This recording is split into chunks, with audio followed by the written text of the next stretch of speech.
गांव में दो जादुई लंबू हुआ करते थे। ये लंबू पूरे गांव में घूमते और जिस किसी को मदद की ज़रूरत होती तो उनकी मदद किया करते थे।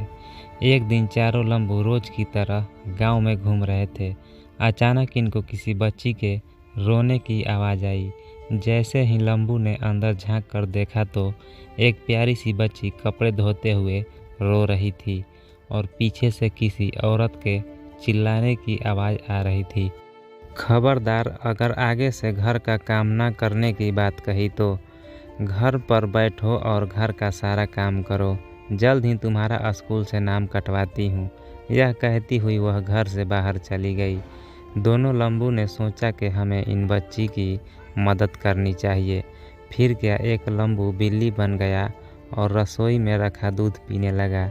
जैसे ही लड़की ने बर्तन गिरने की आवाज़ सुनी तो भागकर रसोई में गई और बिल्ली को देखकर बोली, रुक जाओ, चोरी मत करो। चोरी करना गलत बात होती है।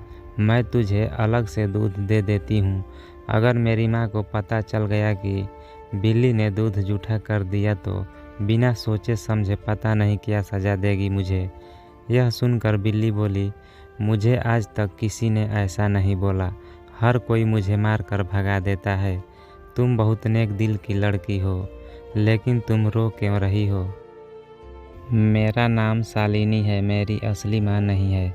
ये मेरी सौतेली माँ है। मेरे पापा काम से अक्सर बाहर रहते हैं।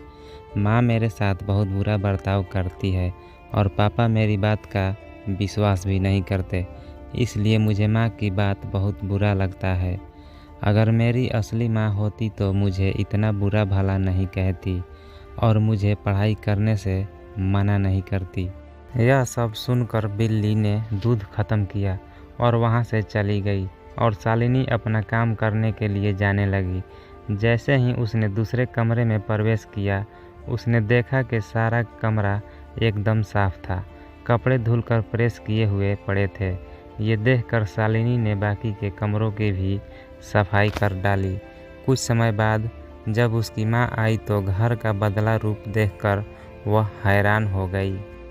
विश्वास ही नहीं हुआ कि ये सब इतने कम समय में कैसे हो सकता है। यह सब जानने के लिए अगले दिन शालिनी की माँ ने जानबूझकर पूरे घर में कचरा कर दिया और सारे बर्तन गंदे कर दिए और शालिनी को गुस्से से बोली, मैं एक ज़रूरी काम से बाहर जा रही हूँ। अगर ये सब काम 2 घंटे में पूरा नहीं हुआ तो आज रात को खाना नहीं मिलेगा। कहकर वह घर से चली गई। शालिनी बहुत डर गई थी। जल्दी जल्दी घर का सारा काम करने लगी। यह सब जादुई लंबू देख रहे थे। उसी वक्त शालिनी के हाथों से एक कांच की कटोरी गिरकर टूट गई। यह सब देखकर शालिनी समझ गई कि आज रात भूखा ही सोना पड़ेगा। कुछ देर बाद वही बिल्ली अंदर आई और बोली, आज दूध मिलेगा। शालिनी ने बिल्ली के लिए दूध लाई और अपना काम फिर से करना शुरू कर दिया। यह सब शालिनी की सौतेली माँ देख रही थी। उसने देखा शालिनी बर्तन साफ कर रही है। पीछे से कुछ लंबू घर का काम कर रहे हैं। वह सोचती है इन लोगों को पकड़ लूं, लेकिन जैसे ही पकड़ने के लिए घर में आती है उसे कोई नज़र नहीं आता, लेकिन घर पूरा साफ होता है। यह सब देखकर शालिनी की माँ को गुस्सा आता है और शालिनी की पिटाई करने लगती है। बता, कहाँ है लंबू? शालिनी कहती है, मुझे कुछ नहीं पता माँ, आप किसकी बात कर रहे हैं? मैंने तो एक बिल्ली को दूध पिलाया था, लेकिन उसकी माँ ने एक बात ना सुनी और शालिनी की पिटाई करती रही। ठीक उसी वक्त शालिनी के पापा आ जाते हैं और यह सब देखकर उसकी माँ को बोलते हैं, मैंने कभी नहीं सोचा था तुम मेरे बच्ची के साथ इतना बुरा बर्ताव करती हो। शुक्र है उस बिल्ली का जिसने मुझे सब बता दिया और आज मैंने देख लिया कि तुम शालिनी के साथ कैसा बर्ताव करती हो।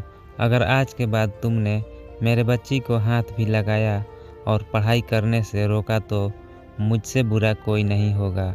उस दिन के बाद शालिनी को उसकी माँ कभी तंग नहीं किया और शालिनी ने खूब मन लगाकर पढ़ाई की। आगे जाकर शालिनी डॉक्टर बनी और उसने कई लोगों का मुफ्त में इलाज किया। Thanks for watching.